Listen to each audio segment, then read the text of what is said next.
کہ امام بخاری رحمۃ اللہ علیہ کی بینائی ختم ہو گئی بچپن میں، تو ان کی والدہ رویا کرتی تھی کہ اللہ میرے بچے کو آنکھ میں روشنی دے دے. خوب مانگا اللہ پاک سے. آخر میں ایک دن رات میں جب نیند آئی تو حضرت ابراہیم علیہ السلام خواب میں نظر آئے.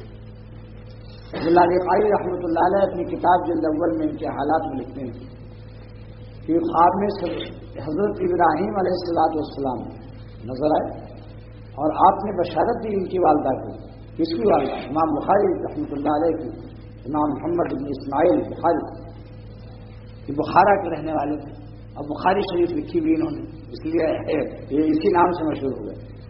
فرمایا آپ نے بشارت دی کہ ان اللہ قد رد بصری ولدکی، بصری ان اللہ قد رد بصرا ولدکی، اللہ نے واپس کر دیا تیرے بچے کی آنکھ کی بینائی روشنی کو. ان اللہ قد رد بصرا ولدکی بکثرتی دعائے کی، تیری دعا کی کثرت کی برکت سے، بکثرتی دعائے کی. اس سے معلوم ہوا کہ دعا خوب مانگنا چاہیے. بعض لوگ چند دن مانگ کر چھوڑ دیتے ہیں، لیکن اللہ نے تو قبول ہی نہیں کیا. سخت ناراض اللہ تعالیٰ ایسے لوگوں سے ہوتے ہیں. حدیث پاک میں ہے کہ ایسے لوگوں کو اللہ تعالیٰ ناراض ہوتے ہیں پھر دعا بھی نہیں قبول کرتے، کیونکہ یہ شخص بدگمانی میں مبتلا ہو گیا کہ نعوذ باللہ اللہ تعالیٰ نے ہماری دعا نہیں قبول کی. جیسے کوئی ابا سے مانگے اور مانگ کر کے مانگنا چھوڑ دے تو باپ کو خوشی نہیں ہوتی.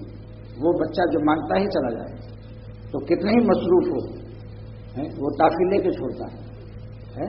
چھوٹے بچوں کی طرح رہے مگر بڑا بچہ نہ بنے اللہ نے. چھوٹے بچے وہ ابا کتنے انجیکشن لگا رہے ہیں اور کام ضروری کر رہے ہیں، وہ اگر رو رہا ہے روئے جا رہا ہے اپنی وہ کی جا رہا. اسی لیے حدیث پاک میں ہے کہ ان اللہ یحب الملحین فی الدعاء، ان اللہ یحب الملحین فی الدعاء، جو دعا میں گڑگڑاتے ہیں، اڑ کے مانگتے ہیں کہ ہم کو لے کے رہیں گے بس، ہاں جائیں گے نہیں.